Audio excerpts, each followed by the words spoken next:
Welcome to this explainer. Okay, let's just dive right in, because today we are tackling one of the absolute most stressful, sleep-depriving questions you're going to face when selling your home. Do you actually need to upgrade your kitchen first? We're going to use some hard data and specific strategies from highly competitive markets like Sydney's northern beaches to figure out exactly when you should spend, when you should definitely hold back, and how you can maximize that ROI. So here's our roadmap for this one. We're looking at the kitchen dilemma, calculating your expected return, choosing between a cosmetic refresh or a full reno, knowing exactly when to hold back, and finally, navigating red tape and design. Let's get to it. All right, part one, the kitchen dilemma and understanding buyer psychology. It is the ultimate seller's dilemma, right? Should I renovate this kitchen or, just let the buyer deal with it? It is so tempting to just assume buyers want a blank canvas to make their own. But as it turns out, the data from premium markets like the Northern Beaches shows that in most cases, the answer is a resounding yes. You absolutely should renovate. And here's why.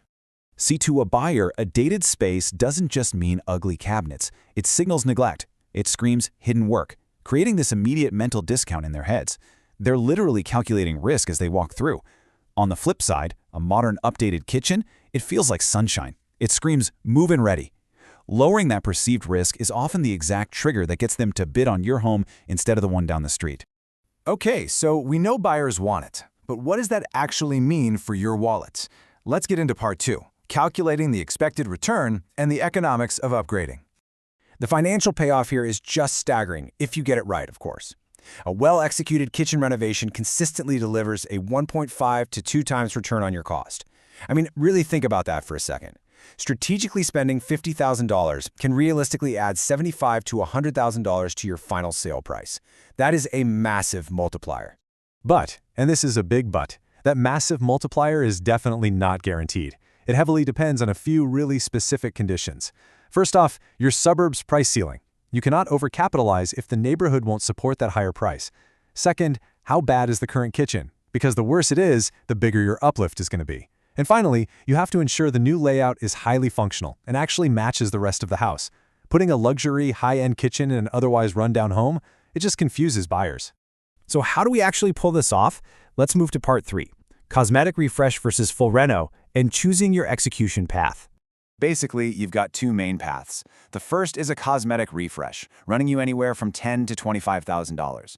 If your layout is already great and the structural bones are solid, just respraying doors, putting in new bench tops, and updating tapware works absolute wonders without tearing the house apart. The other path is the full renovation, hitting that $40,000 to $80,000 mark.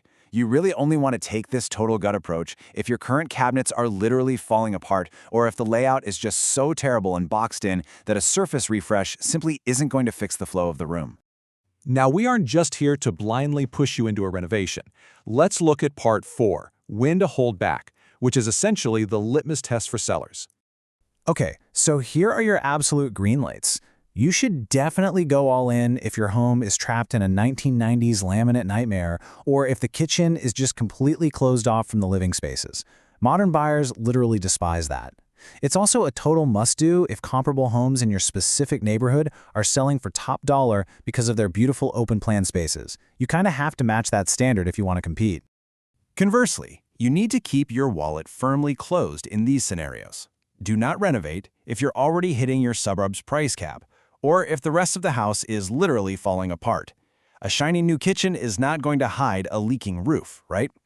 Also, if you happen to be in a blazing hot seller's market where demand is just wildly outstripping supply, buyers are going to be way less choosy.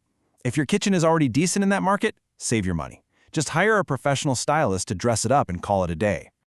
All right, finally, let's clear up the red tape.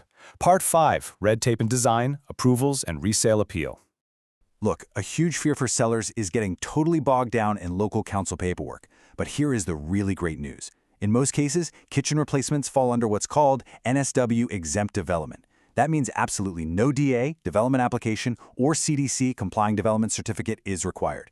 Unless you're literally tearing down major structural walls, you can skip months of red tape, get started fast, and get straight to market. It's a game changer. But hey, skipping the red tape definitely does not excuse bad design. You've got to avoid these major pre-sale pitfalls.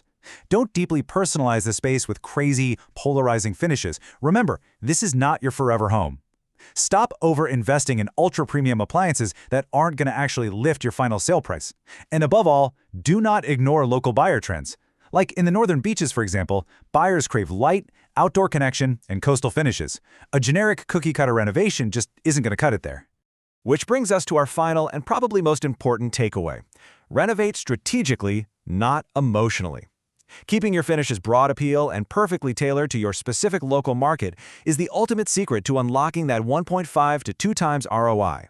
Spend your money where the buyers actually care and hold back where they don't.